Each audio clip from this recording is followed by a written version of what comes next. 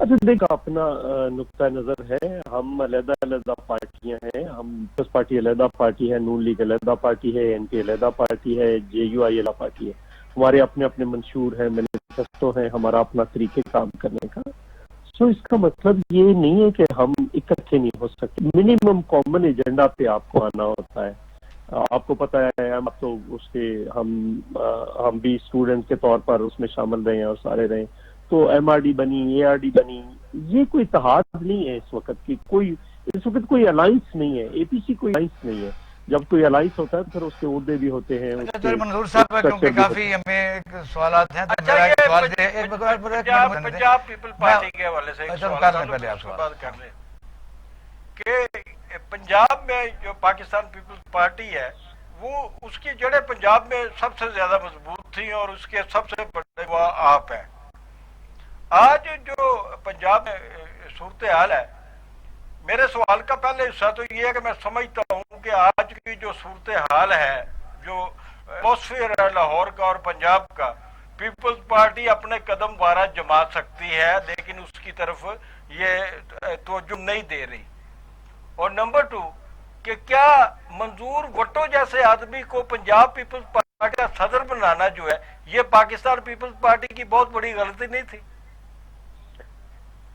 اچھا دیکھیے، میں اپنی وضاحت میں میری گزارش ہوگی کم از کم مجھے جتنا لمبا آپ کوشچن سے ہیں اتنا مجھے جواب تو دینے دیں. جی 4 5 کوشچن آتے ہیں، مجھے جواب کسی ایک کا بھی یہ جو مکمل نہیں منظور کر صاحب پا میں رہا نے میں. کہنا تھا لیکن آپ نے کہہ دیا بات ٹھیک ہے. وہ کہتے ہیں کہ مجھے جواب تو دینے دیں. اچھا میں اس سے یش کر رہا تھا پہلے پہ کہ دیکھیں ہم ان کو یہ کہہ رہے ہیں کہ آپ کم از کم اس حکومت کے خلاف، چونکہ پاکستان پیپلز پارٹی تو اگر یہ کوشش نہ کرتی تو یہ تو اسمبلی پیدا ہی نہ ہوتی. ایسے ہی اس وقت تو بائیک آؤٹ کر کے بیٹھے تھے مولانا فضل الرحمان، نون لیگ درمیان میں بیٹھی تھی، ہماری طرف دیکھ رہی تھی. ہم نے کہا کہ نہیں اس کو ٹائم دیں. بس لوگ سمجھیں گے اگر عمران خان کو ٹائم نہ دیا تو لوگ یہ سمجھیں گے کہ یہ تو اس نے 8,000 ارب اکٹھا کر لینا تھا، کروڑ نوکریاں دینی تھی، 50 لاکھ گھر دینے تھے، 22 سے 200 ارب ڈالر آ جانا تھا، یہاں پہ دودھ اور شہد کی نہریں بہنی تھی، پیٹرول 46 روپے آ جانا تھا. یہ ساری چیزیں لوگوں نے سیکھی اور بجا طور پر سمجھنی تھی تو سو ایکسپوز کرنا تھا. دوسرا، جب مولانا صاحب دھرنے پہ آئے ہیں اس وقت پیپلز پارٹی کا نقطۂ نظر تھا کچھ دیر رکے، ابھی یہ مناسب ٹائم نہیں ہے، مناسب ٹائم آنے والا ہے، ان کو 2 سال پورے ہونے دیں، اس کے بعد یہ ایکسپوز ہو جائے گا لوگوں کی نظر میں تو اس کے بعد ہم اس کے خلاف موو کریں گے. خیر اس وقت پارٹی کی بات نہیں مانی گی لیکن آج وہ بات درست ہے. اس وقت سچویشن بالکل رائپ اپ ہو گئی ہے، پک گئی ہے. اب لوگوں نے سمجھا کہ یہ کچھ نہیں کر سکتا. ادھر اس کے 17 کیسز کے پی کے میں ہے، یا ایک کے بعد دوسرا سکینڈل ہے، جس میں ہاتھ ڈالتے ہیں وہ اس کے الٹ ہونا شروع ہو رہا ہے. مثلاً آپ دوائیوں کا سکینڈل دیکھ لیں، آپ ماسک کا سکینڈل دیکھ لیں، آپ چینی کا سکینڈل دیکھ لیں، آپ آٹے کا سکینڈل دیکھ لیں، آپ پیٹرول کا سکینڈل دیکھ لیں. 25 دن پیٹرول نہیں ملا، پیٹرول مہنگا ہوا ہے تو 25 منٹ میں سارے پیٹرول پمپ سے دستیاب تھا. رپورٹ جس دن شروع ہوئی ہے، کاروائی ہوئی ہے، اس نے منظور کمیٹی صاحب بنائی لاسٹ ہے آپ تو سے چینی کوشچن ہے، سیکٹر. مہربانی آپ سے لاسٹ کوشچن یہ ہے کہ آپ ایک جمہوری پارٹی ہیں اور یہ پاکستان کیا رومانس ہے غریب عوام کا، یہ بات درست ہے اور خبر نہیں. لیکن میرے کسی سوال کا ابھی جواب وہ نہیں کافی آیا. ٹائم تھا، سوالات تو کافی رہتے ہیں، ہو گئے ہیں. منظور صاحب کافی یار آدمی ایک ہیں. دو نہیں سنو میں تک سوال کر لوں نا، خبر نہیں باشمی سہ جائے گا نا. سوال، لیکن میرے سوال کا جواب بھی ان کو دینے دیجیے. منظور صاحب اچھا میرا سوال صرف یہ ہے کہ آپ جی آئی ٹی خاکی لفافے یہ کہیں آئی، کیا لوگ وہاں جلے؟ درست ہے جلے وہاں، مبینہ 198 آدمی مرڈر اس پر باقاعدہ الزام ہے، آپ کے سامنے ہے. کیا یہ آپ کی حکومت کا فرض نہیں تھا؟ اور دوسرا یہ جو اب کام سٹارٹ ہے نیکسٹ، آپ سپیکر نیشنل اسمبلی کے خلاف وہ کانفیڈنس لا رہے ہیں یا نہیں لا رہے ہیں؟ حکومت کو چلنے دیں گے یا نہیں، یا 5 سال پورا کرنے صرف دباؤ ہے، یا 1 پوائنٹ آپ کہہ سکتے ہیں کہ ایک آدمی ڈیلیٹ عمران خان ہو جائے؟ کیا کریں گے؟ اچھا دیکھیے، پہلی بات یہ ہے کہ ہم کوشش کی ہے یہ چلے، لیکن وہ چل ہی نہیں پا رہی. کیا چل پا رہا ہے؟ اس ملک کی خارجہ پالیسی چل پا رہی ہے، داخلہ پالیسی چل پا رہی ہے، معیشت چل پا رہی ہے، ایجوکیشن چل پا رہی ہے، ہیلتھ چل پا رہی ہے. کیا چل پا رہا ہے؟ کچھ بھی نہیں چل پا رہا نا. تو لوگوں پہ آپ کتنا دباؤ مزید ڈال رہے ہیں کہ زندگیاں جیرن ہو گئی ہیں، نہ تنخواہ میں اضافہ، نہ پینشن میں اضافہ، نہ کوئی چیز کسی کو مل رہی ہے. اس ملک کے اندر مہنگائی ہے تو وہ آب ہے، اور یہ اوپر سے ادارے بیچنے ہیں، اپنے لوگوں کو ٹوڈیوں کو آگے رکھا ہوا ہے تو اس کے ذریعے کر رہے ہیں. ایک تو میرا یہ، اس لیے ان زرداری صاحب نے کہا تھا یہ اپنے وزن سے گریں گے تو وزن سے گرنا شروع ہو گئے. سادی سارے ناراض ہیں. پی ٹی آئی کے ایم این اے اندر سے جس سے مرضی اس کی صورتحال یہ ہے. سو اس لیے ہم یہ سمجھتے ہیں کہ ان تو کا اس کا ایک جواب آ گیا. مزید رہنا. کراچی کی بات واقعات بتائیں کہ ظاہر بلوچ جو یا جو ازیر پہ میں آ رہا ہوں. دیکھیں 3 جے آئی ٹیز آئی ہیں نا. نثار مرائی وہ تو تو آپ آئیے واضح طور 10 سال پر بعد آئیے. آپ کی حکومت میں کم از کم میری کسی گزارش آدمی کو تو سزا سن تو لیں. ملتی. میری گزارش تو سن لینا. ہماری حکومت نے سزا کسی کو کیا دینی. آپ 14 مئی 2014 کو گرفتار کر کے لاتے ہیں. اس کو کہاں ہوا تھا. آپ کہتے ہیں کہ اس کا بیان جو ہے اس پہ ساری کاروائی ہو جائے. آپ ایک بندے کو پکڑتے ہیں 2 سال رکھتے ہیں طوطا بنا کر لے جاتے ہیں. اس میں ایویڈنس کیا اکٹھی کی ہے جے آئی کی. اگر کسی کو سزا دینی ہے تو ایویڈنس چاہیے نا. نو ایسے تھوڑی کانفیڈنس لا کسی رہے کے ہیں آپ. خلاف. نو کانفیڈنس اسپیکر کے خلاف. نو نہیں ابھی ہم سمجھتے ہیں کہ اے پی سی ہوگی. اے پی سی کے اندر ایک کامن ایجنڈا ہوگا. اس میں سے کسی ایک جماعت نے تو فیصلہ نہیں کرنا. تو اس میں ساری جماعتیں مل کر فیصلہ کریں گی کہ اب انہوں نے سوال کیا کرتے ہیں کرنا لاسٹ ہے. پہ میں نے سو آگے جانا. اس پہ جے آئی ٹی پہ میں کہنا چاہتا ہوں کہ باقی 2 جے آئی ٹی سے بات ہی نہیں کوئی کر رہا.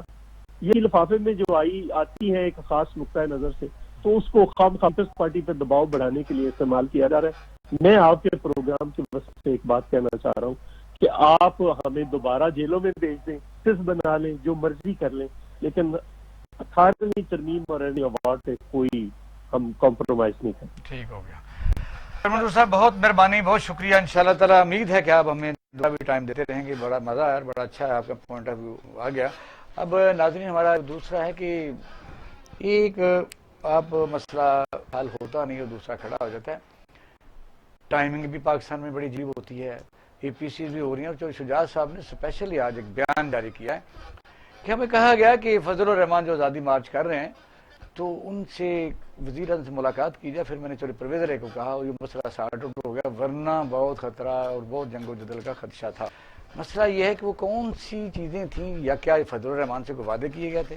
کیا کل جو اے پی سی چھوٹی سی ہوئی ہے فضل الرحمان کے آگے دوسری بہت بڑی ایک اے پی سی ہونے جا رہی ہے ساری سیاسی اپوزیشن جماعتوں کی, تو کیا کوئی کھچڑی کری ہے کہ قافلے کوئی نئے سفر پر روانہ ہے, یا مثلا کیا ہونے جا رہا ہے. تو یہ خبر نہیں. ویسے یہ ہمارا سوال رہے گا. ہم آتے ہیں چھوٹے سے بریک کے ساتھ. ناظرین ہمارے ساتھ رہیے گا اور آپ پروگرام دیکھ رہے ہیں پاکستان ٹوڈے.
جنگ و جدل، عوام کے مسائل، حکومت ظاہر ہے اپوزیشن کا حق تو ہوتا ہے کہ بھی ڈیلیور نہیں کر رہی اور ہم ظاہر مطمئن نہیں ہیں، no confidence, they have the right. لیکن وہ پچھلے دنوں بہت زیادہ یہ پتہ چلا تھا کہ اسپیکر نیشنل اسمبلی کے خلاف نو کانفیڈنس آ رہا ہے. لیکن پارٹیاں خود بھی نہ عوام سے مخلص ہیں، اپوزیشن لے لیں، نہ ایک دوسرے کے ساتھ مخلص ہیں. آپ دیکھیں جب کراچی پر پرپوز کی گئی 9 تاریخ کو تو مسلم لیگ نون نے اس کا کوئی رسپانس نہیں دیا. اب ایک پروگرام میں کہہ بھی چکے تھے وہ نہیں جائیں گے، یاد ہے آپ کو؟ میں نے آپ کو یہ بھی کہا تھا کہ اسپیکر کے خلاف ووٹ آف نو کانفیڈنس نہیں یہ کہا تھا، یہ بھی کہا. بات یہی میں کہہ رہا ہوں نا کہ مسئلہ تو یہ ہے کہ اگر پھر یہ خود بھی اکٹھے نہیں ہیں، جب اپنی اپنی سیاسی پوائنٹس کو ایک دوسرے کے خلاف. چودھری منظور صاحب سے سوالات تھے، ان کی بنیاد یہ تھی کہ مولانا فضل الرحمان ہو یا شہباز شریف ہو یا نون لیگ ہو، آپ تینوں ایک دوسرے کے ساتھ مخلص نہیں ہیں. یہ میری بنیاد تھی. چوری منظور کو تو ظاہر ہے وہ ہمارے ہیں، وہ تو نہیں، لیکن وہ سنیں کہیں گے قصور میں ان کا اب بھی فیوچر بڑا سخت اس لیے ہے کہ دوسرے لوگوں کے پاس سورس فل لوگ ہیں اور مسلم لیگ نون نے کافی کاروائے ہوئے ہیں. چوری منظور ایک ایسے وہاں دھڑے کے ساتھ ہیں جہاں بڑا مشکل، مجھے تو پتہ ہے، یعنی وہ لوگ اپنے مالی حالت کو، سیاسی حالت کو بہت آگے لے جا چکے ہیں. ان کی اپنی تنظیم بھی ہے اور قصور کے نوجوان جو ہے وہ کوئی آپ نظریاتی بات کرتے ہیں اس ملک میں، اب نظریاتی باتیں نہیں رہیں. بہت بڑا دڑا ہے. جس ملک میں نظریاتی باتیں نہیں رہتی وہ ملک فناتے ہیں. اس ملک میں نظریاتی باتیں کرنے والے تو یہ جو نظریاتی. اب بات یہ ہے اب بات یہ ہے خابر صاحب کہ جو میں نے دھرنا دیا تھا جس کو انہوں نے آزادی مارچ کا نام دیا تھا، اس میں شجاعت صاحب اس ٹائم جو ہے بڑی میٹر کرتا ہے. یہ تو انہیں ہٹ کیا ہے عمران خان کو. کیا کوئی اور چیز لینا چاہتے ہیں؟ ظاہر جو ان کی پارٹی الائز ہے تو جو اب ان کا تعلق عملاً پی ٹی آئی سے نہیں رہا. اور یہ آج کا بھی یہ جو منسٹر موجود ہے، خود وہ اسپیکر موجود ہے، فضل الرحمان صاحب جو ہے، فضل الرحمان صاحب جو ہے، تو دھرنے پہ انہوں نے طاقت کا استعمال کرنا تھا. میں نے منع کیا جی. چودھری پرویز الہی نے کیا کہ یہ دھرنے سے حملہ کر دیتا گیا، بندے مر گیا، تیرتے پہ جائیں گے. تو یہ ایک بات تو یہ جو ہے کہ یہ کوئی ایسی کوئی نئی بات نہیں انہوں نے کر دی میرے خیال میں. اور نئی بات ہے، نئی بات اس لیے ہے کہ غالباً ان کے تھرو جو بارگیننگ ہوئی تھی، سودے بازی ہوئی تھی کہ ایسا ہوگا. یہ بات دھرنے کے دوران چکی ہے کہ حکومت کرنا چاہتی ہے اور کچھ لوگ جو ہیں وہ اس کے خلاف ہیں. یہ کوئی انکشاف انہوں نے نہیں کیا اور نہ انہوں نے ملیح لودھی والا کوئی انکشاف کیا ہے. ملیح لودھی والا بھی جو انہوں نے کہا ہے کہ وہ جی نواز شریف جو ہے وہ جب دی نیوز اخبار کی ایڈیٹر تھی تو نواز شریف اتار کر کے غداری کا عوامی مسئلے بات کرتے ہیں کیونکہ ٹائمنگ آگے چلی جاتی ہے. عوامی مسئلے جواب تو ہی پورا کر لیتے ہو، جواب تو ہی پڑھ نہیں، جواب اتنا ہی ہوتا ہے. کنکلوڈ کیا کریں نا، آپ گھنٹوں سوال چھوٹا کر لیا کرو نا، آپ سوال بھی کم کیا کریں اور جواب بھی شارٹ کریں. کیا ہوگا چھوٹا رکھو. میں تو آپ سے کہتا ہوں، آپ مجھ سے کہتے ہیں. تو آپ بتائیے کہ جو بجلی کا مسئلہ ہے وہ تو ادھر بھی برا حال ہے اور پاکستان یوز کر رہا ہے، یعنی آئی پی پیز انکلوڈنگ سارے 37,000 میگا واٹ ہے. ٹرانسمیشن جو ہے وہ اس کو لوڈ اٹھا نہیں سکتی. یہی مسئلہ یعنی کراچی میں کے ساتھ انہوں نے کہا اگر 2900 میگا واٹ ہمارے پاس بجلی ہو تو ٹرانسمنٹ ہی نہیں ہوتی. اس لیے یہ کراچی الیکٹرک کا جو رول ہے بجلی کی فراہمی میں ناکامی پاری شدید گرمی میں بھی اور بل بھی جو ہے برابر بھیجے جا رہے ہیں. آج ایک اہم واقعہ ہوا وہ آپ کو سنا دیتے ہیں، اس کا جواب میں سمجھتا ہوں کہ الیکٹرک کا جو ایکٹ ہے یہ دہشتی کے زمرے میں آتا ہے. اور آج جماعت اسلامی نے امیر کی جو قیادت میں دھرنا دیا ہے یہ الیکٹرک کے خلاف، میں اس کی حمایت جب معاہدے کرتے تھے تو اس وقت جماعت میں دھرنا دیتی نا. میں آپ کو یہ کہنے لگا آج ایک اچھا سائن ہوا ہے کہ پرا کے چیئرمین نے ایک عوامی کچہری نما مثلا ایک سماعت کے لیے کہ لوگوں کو بلایا جس میں سندھ کے نمائندے موجود تھے اور کے الیکٹ سی ای او موجود تھا. لیکن اس کی آپ دیکھیں کہ وہ دوران میٹنگ اٹھ کے چلا گیا. پھر وہ دوبارہ جب پتا چلا کہ بھی تو لائیو چل رہا ہے تو پھر انہوں نے اس کو جوائن کیا ویڈیو لنک کے ساتھ. اور اس نے کہا جی کہ ہمیں تو فرنس جو ہے وہ نہیں مل رہی، وہ 16 تاریخ کو آئے گی. اندازہ کرو جو کانٹریکٹ ہوتے ہیں ان کہتے تھے 1 مہینے کا فرنس آئل جو ہے وہ ضروری ہوتا ہے کہ آپ سٹاک رکھیں. اور پھر اب یہ وزیر اعظم نے آج فیصلہ کیا, انہوں نے یہ کہا ہے کہ انہوں نے کہا کہ ہمیں جو پیک ٹائم آورز ہوتے ہیں, of peak time hours, rate علیحدہ علیحدہ ہے. یعنی اب بدماشی یہ ہو رہی ہے جو کمپنی ہے. میں نے آپ کو بتا دیا کہ کراچی الیکٹرک کی جو غفلت ہے جو مجھے نظر آئی ہے, اس کو میں دہشت گردی کے زمرے میں سمجھتا ہوں. کیسے؟ یہ دہشت گردی ہے, عوام کے ساتھ کھلی دہشت گردی کمال ہے. آپ لوگوں نے آئی پی پی سے معاہدے کیے کہ الیکٹرک کو جب بیچا تو یہ ابھی تو نہیں بکی, جب بیچے تو معاہدے ایسے سافرنٹ گارنٹی ہوتی ہے کہ الیکٹرک کا جو کرول ہے وہ وفاق کو فوری طور پہ سنبھال لینا چاہیے. اس کے علاوہ کورٹ میں چلیں گے, انٹرنیشنل کورٹ میں اس کے علاوہ کوئی راستہ نہیں. وہ درست ہے, آپ کی خواہش ایسی ہے, لیکن وجہ پتہ ہے میری خواہش نہیں ہے, میری یہ خواہش نہیں ہے. ان لوگوں کو یہ کرنا پڑے گا, یہ کرنا پڑے گا, مسٹ بھی یہ ہے کہ پروسیڈ کرنا پڑے گا. میری بات یاد رکھیے گا کہ کراچی الیکٹرک کو وفاق کو اپنی تحویل میں لینا پڑے گا, اس کے علاوہ وہاں کا کوئی حل نہیں ہے. کیسے تحویلوں کے جو کانٹریکٹ کیا گیا ہے, آپ اس کے دوران چل سکتے ہیں کہ آپ آئی پی پی کا کیا بگاڑ سکیں آپ کو. وہ معاہدے ہوتے ہیں, سافرنٹیز ہوتی ہیں, کمیشن لی ہوتی ہیں. دنیا میں انٹرنیشنل کورٹ میں ادھر چلی گئی تھی جب M1 آپ کی شروع ہوئی تھی. آپ کو پتا ہے بے نظیر کے زمانے میں کانٹریکٹ جو تھا موٹر وے کا 6 لین سے 4 کر دیا گیا, وہ انٹرنیشنل کورٹ میں چلے گئے اور ہمیں ڈیمیج دینا پڑا, وہ کانٹریکٹ دینا پڑا دوبارہ اندر کمپنی ترکی کی کو. ایسا نہیں ہوتا, اور آپ اور میری خواہشیں علیحدہ ہیں. اصل جن لوگوں نے یہ معاہدے کیے میری پریڈکشن ہے, میری کوئی خواہش نہیں ہے کہ کراچی الیکٹرک جو ہے اس کا فیوچر جو ہے وہ اپنا فیوچر وہ ختم کر چکی. پاکستان کا سب سے بڑا جو آبادی والا, جہاں پر لوگ جو ہے وہ لوگ بجلی سے محروم ہیں اور چیخیں نکل رہی ہیں ان کی, اس کا حل کوئی نہ کوئی نکلے گا, اور اس کے علاوہ دوسرا کوئی حل نہیں ہے. کیا حل نکلے گا؟ حل یہی ہوگا کہ کراچی الیکٹرک جو ہے اس کو کنٹرول میں لینا پڑے گا. اچھا, دوسرے ملک میں جو بجلی آپ کو پتا ہے کہ 37,000 میں کہہ رہا ہوں میگا واٹ بجلی ہمارے پاس موجود ہے, صرف 18,000 ٹرانسمٹ کرتے ہیں. لائنیں پرانی ہیں, اتنا بہت ہیوی یعنی قسم کا, ہمیں نئی ٹرانسمیشن لائنیں پھر انسٹال کرنی پڑیں گی. اس پر کسی حکومت نے آج کراچی میں دوسرا جو پرابلم ہے وہ بجلی کے بحران کا, وہ بجلی کی چوری پاکستان میں سب سے زیادہ جو ہے وہ کراچی میں ہوتی تھی. پہلے زیادہ ہوتی تھی, اب بھی ہزاروں جماعت تھی جو جن کو 150 روپے بل جاتا ہے اور ان کے گھروں میں اے سی چلتے ہیں, ابھی موجود ہے نا. اور کون سا شہر ہے جہاں 2 اے سی چل رہا ہے اور 150 روپے بل جاتا ہو؟